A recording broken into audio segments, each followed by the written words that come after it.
First, my name is Abe Abraham, commonly known here as Abe Abraham.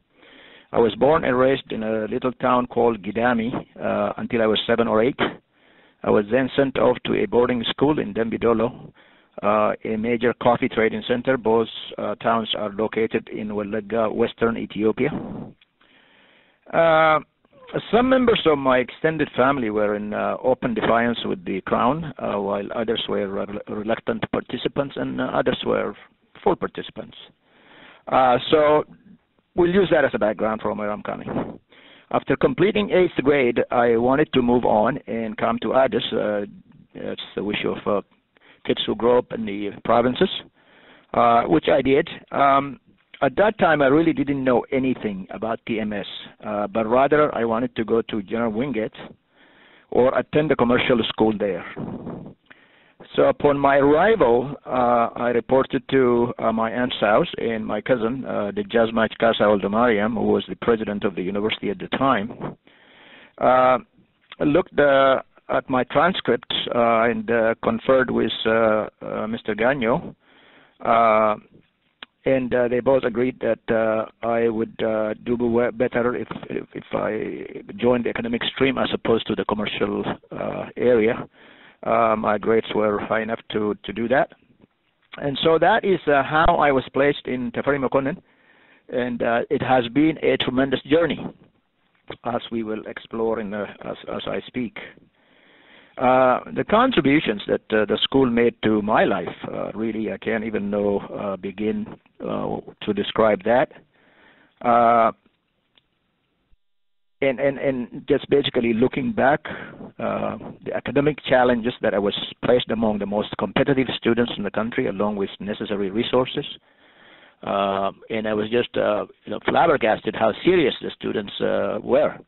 I was coming from a boarding school, and it's extremely challenging as well. But we didn't think kids in the cities really took academics that seriously, but they were. That was great. The next journey, of course, is while I was in the Scouts, is the Mr. Baudry recruited me for the Boy Scouts, and to say the least, that was life-changing in many, many ways.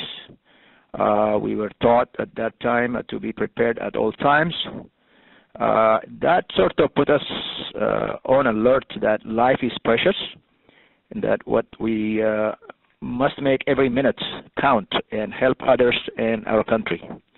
We took that very seriously, each one of us, and the Boy Scouts. The annual Boy Scouts tour, of which you were, Doug, were a part a couple of times, I believe, allowed us to see the country and appreciate its beauty, national resources, as well as historical sites. It really provided us an opportunity for the first time to really see what the country has. We read about these things just like tourists do, but the transportation situation being what it was at the time, and it still continues to be, a lot of the historical sites really aren't as appreciated by the population, simply because of transportation is not just that great. So through the Boy Scouts, we were able to teach during the summer, earn funds and rent military trucks. Actually, we paid for the driver. The military gave the trucks to us free, and of course we paid for gas, and that was really tremendous. And of course, all of that is arranged by the school. So what can I say? Of course, the next one is it also provided an opportunity for me to compete for the American Field Service Program and win the scholarship to come and study my high school year in the United States. That's where you were my teacher in the 10th grade, and I had the good fortune of meriting your approval as well as the schools to have been selected for that. And I'm very grateful to you. I'm grateful to my teachers, other teachers as well, and of course, to my school. Again, that is no easy stuff, because once you leave the country, the culture in which you're born, and all of a sudden immersed in a culture like the United States, your horizons begin to expand, and certainly mine was as well. One thing I want to say, there are many, many things that I can talk about Tafari Makonnen. One of the things that we did while we were there was every Friday evening, we had an overnight discussion. And normally it was led by the older scouts, the rover scouts. And it took place in the teachers' lounge, which also served at the bank. You will remember Mr. I think it's Mr. Garo's office. It was tremendous. The school trusted us. They gave us a key, and when we had our dinner, and then we came back and met there, and we discussed things overnight. We poured our hearts out without any surveillance. At the time, the fear was that everything that students said and thought was recorded by the emperor directly by some birds. Anyway, here we were very free to put our aspirations online, discuss what it is we aspire to become as individuals, what it is that we hoped to do for our country. It was really, really a tremendous experience. I just couldn't tell you enough about the great time that I had at Teferi Mukonnen. Obviously, my views of the emperor was different then from what they are today. People were literally worshipping the man at the time. He was always referred to himself in the plural, we, and he generally believed, in my estimates of the time and even now, was that he was a divine power of the Trinity. That was one of the areas where I had difficulty. This did not sit very well with my view of the Christian faith as I knew it then, and also the egalitarian culture in which I was raised in western part of the country. People from my part of the world, as well as many intellectuals of the time, resented the line of Judah line. And in preference, line of Ethiopia would have been better. And these discussions, of course, were carried out in hush-hush tone. The country would have been more honored, and it would have been a great tribute to the people, as opposed to saying, a line of Judah, which is historically great, it's fantastic, but the people, at least in my area of thinking, were a little disturbed by that. Ethiopia is a nation that claims a history of 3,000 years. Long history, and why should we need to borrow a different culture? That was one of the things. Again, these things are nebulous relative to where we are today. One of the things I learned about the Emperor Teferi Mukonnen was the enormous effort that he made in building the school. Now, for the most part, we took it for granted that the school was built by public funds, which wasn't the case. And so he raised funds from, the various dignitaries wherever he could get, and he really clearly, this school was his pride and joy. And my classmates and myself found ourselves that we were occupying very coveted seats by being member of the school. So we were very, very fortunate in that. In terms of some of the thoughts that went around during that time, of course, this was a time of intensified student unrest. So whatever the emperor did could not be looked upon positively at that time. Of course, later on we will find out that it was really great. But I'm just sort of giving you my view of the time. There was a lot of resentment around his dog, and the honor it was afforded when people were living in misery and many dying of starvation. The patriots, or Arbeños, also had spread very strong resentment towards the emperor, in the sense that, hey, we were here, we fought, many of us died. The leadership would have gone to those who stayed and fought, not to someone who fled to safety in time of national calamity. One individual that openly voiced that actually was executed by the name of Balai Zerleka. And so that actually intensified the resentment that the emperor faced. Of course, this was a little before my time, but it was there. It's simmering. You can hear that. You can feel that. Now, let's now come back to where we are today. And of course, years have gone by. Had an opportunity to look at the contribution of the emperor. And so my views of the emperor now is considerably different and much more balanced, I hope, than they were when I was a youngster. For one thing, we can't take away from the brilliance of the man. Here is a guy that his father passed away when he was 14 years old, and he basically was navigating his own. He was the creator and the executor of his own strategy from that on. And he personally led the war against the Italians at his own personal risk. Much of what people talked about at that time was, well, he really didn't fight. Of course he fought. Obviously he lost. But the fact remains, the man had his country at the bottom of his heart, and he did everything to gain independence. He then made the decision to go to exile, where he could argue the cause of his nation to the League of Nations forcefully. He struggled in England for some 5 years and lived in a very degraded condition to bring victory home to his people. In fact, there are times that he himself didn't believe it would even happen.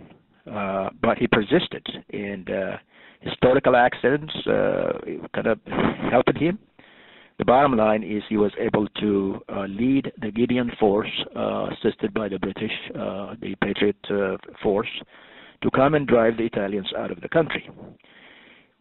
What was really interesting to me was, after independence, he pleaded with the people. We are people in the capital city primarily, and of course to a certain degree in the other smaller but larger sized towns. Not to take revenge on the Italian community who had elected to stay. And there were some 30,000 of these folks.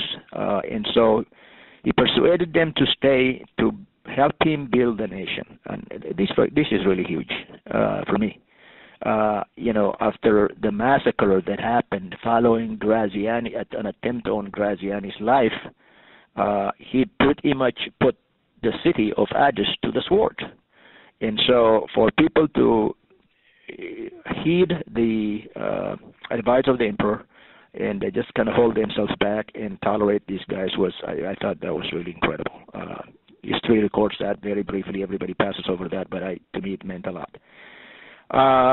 So through his struggles, once he had gained the Ethiopia's independence, Ethiopia has been independent all over its life, except for the interruption of the 5 years, where the Italians controlled the cities, really. That's just about it. So through that, he became an international icon and served in many, many capacities, leadership capacities, particularly in the African continent, as nations were coming out and gaining their independence from colonial power. He the Organization of African Unity seat was selected to be Addis Ababa. He was the natural chairman of that, and he was looked upon by the Africans. This is really as a fatherhead, and I think he enjoyed probably that role, at least from my time on, to a greater extent than he did even being the king of Ethiopia itself. So those are my thoughts on that. But again, looking back, when you look at the life of a leader, you have to look at the pluses and the minuses. And his greatest downfall, the emperor's greatest downfall, there were two in my judgment. Of course, the famine in the north in Wallon Tigray, where the nation lost so many of its sons and daughters to famine, while he was feeding filet mignon to his dog. This is probably the straw that broke the camel's back. The other thing from our perspective when we were students, even more than this, was the fact that he really insisted to stay on in power and did not prepare a continuity, not prepared for people to take over that for him. That probably got us to the time that the Derg took over. And because at that point, basically, the nation exploded.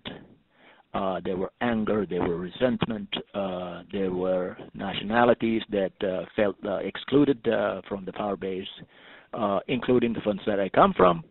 And they happen to be the majority of single largest linguistic majority. And there are others in the country. And he did all of that because he wanted to achieve unity, by the way, including Eritrea. By imposing a one language, one culture, he thought he could unify the country. And of course, this was started way before him by Menelik. But he just wrote that out. And he continued to stay on. Again, he failed to prepare for transition, and that really would hurt and reflect in his history. Now, history changes all the time.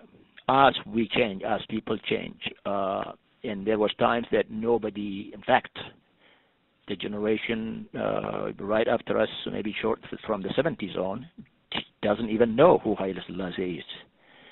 There is a resurgence of, hey, that was a good old time, let's go back, let's build him a monument. There is a movement even in this country from people that are in the diaspora, going back and say, yeah, he wasn't perfect, but let us recognize the contributions that he made and what he had meant to the country. So those are my observations. Initially, I came to the United States as an American Field Service scholar for a year, and went back after a year. I spent a year in California, graduated from high school there, and went back to Ethiopia. I attended the university there for a year. Actually, it's more like one semester because of the student unrest. One could not be sure that he could complete a 4-year college program in that period of time. In fact, there was a guy, one of the most discouraging one was there was this student leader that has been in the university for 8 years and he still hasn't graduated yet. And so I looked at that and I said, that's not me. So it so happened that on my journey out back home, I stopped by Bowling Green State University in Ohio, and the gentleman, Dr. Chuck, who was the response director of the international program, said, Abe, if you ever want to come back, why don't you just write me a note, and we'll see what we can do in terms of helping you with tuition scholarship. So I did, and I got one, and collected a semester's worth of tuition for living purposes, and with my suit and all that, I came back to the United States after a year. It was also here that I met my wife, Ozzy, and well, actually, I was in Bowling Green for a year, and then I got a full scholarship at Baldwin College in Berea, Ohio, which is just right outside of Cleveland. So I did my undergraduate there. While I was there, my wife joined me, my girlfriend at the time. We got engaged and we got married there, Ozzy.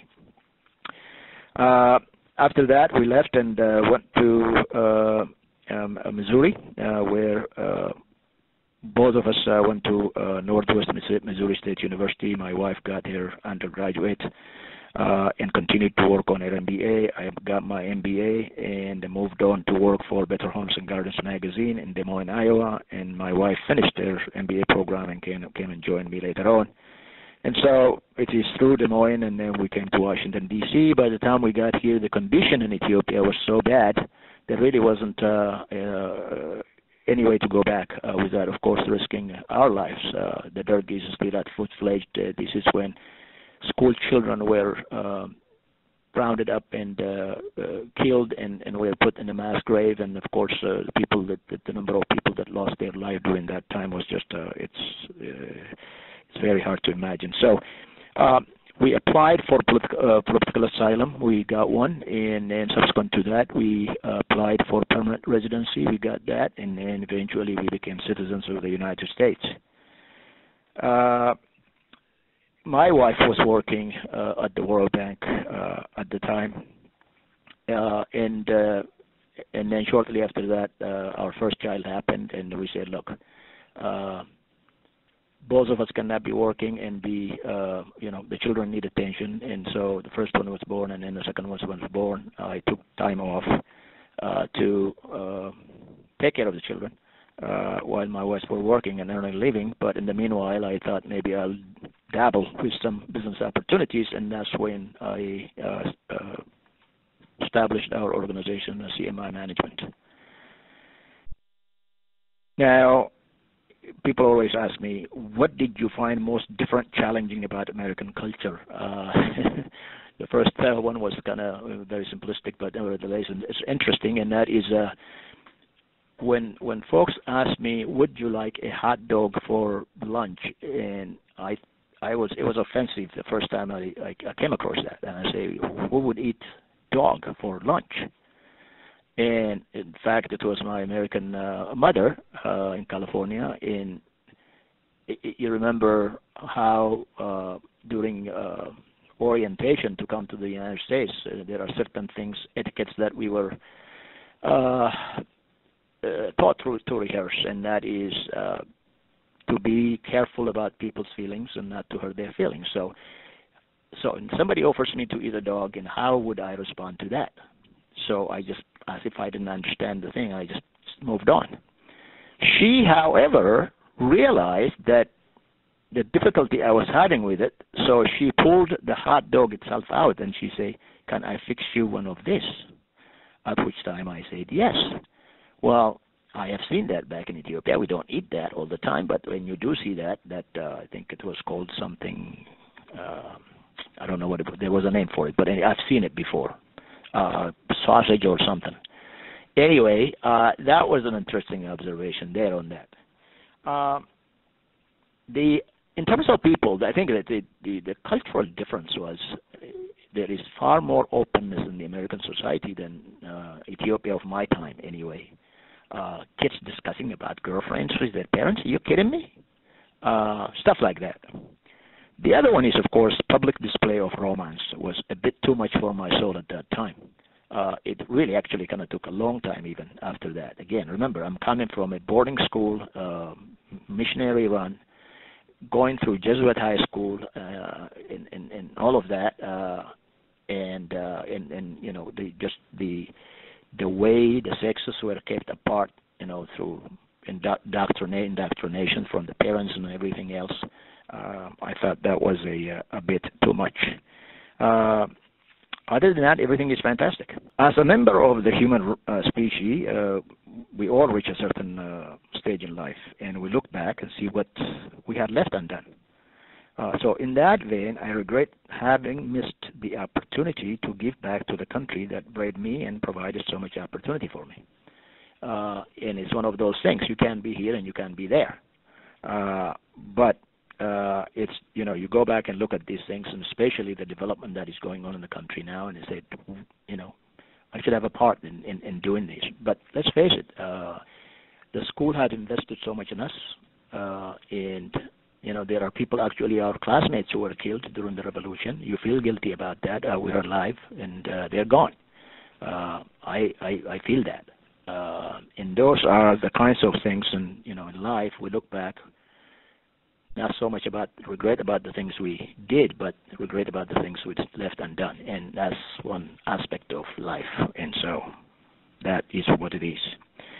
Now, if we look ahead in terms of Ethiopia's future, I had the good fortune of going back after nearly 50 years, 45 years to be exact, to see the country. And that was, my daughter wanted to see the land where her parents were born, and the culture and all that stuff. So we spent an entire month there, going from the capital city all the way to the west, and then come back to the capital city, and then go to the east, covering the Harar areas, the Wallagga areas, the Jimma areas, and the central provinces of Shaw, and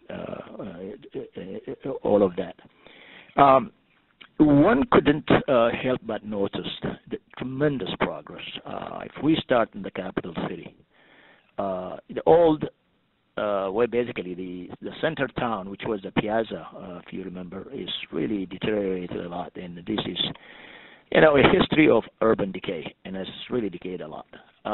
But what happened is people just are building on the outskirts, and so there are buildings and buildings and buildings that are brand new. So obviously, when I left, the population of the city was 750,000 people. Today is in excess of 4 million people. So it's huge, huge growth. You know, and there is a lot of movement by the people in the diaspora coming back, building buildings, athletes going abroad and earning a purse and coming back and investing in their country. Really, just a very, very interesting and actually liberating situation, because the halves of the times past are no longer. They are the have-nots of today, and the have-nots of the time, of my time, are now the ones that are, you know, running the economy and all that stuff in terms of, you know, individuals that have progressed through hard work. So what I see is a transition from aristocracy to meritocracy, and that to me was just a fresh thought, and I was very, very happy to hear that and to see that. People are very, very energized from what we can see. There's a lot of work that I think the government has done in terms of building the infrastructure. Again, this is not uniformly so throughout the states or through the provinces, but where they have been able to institute, you know, roads are the artery that lead to the basically, you know, the bloodline to the livelihood of the people. And once they get the roads, they could, you know, exchange the goods that they produce. A lot of people are very energized to get out there and do things for themselves, and not really expecting the government to do that, but they do expect the government to provide the infrastructure.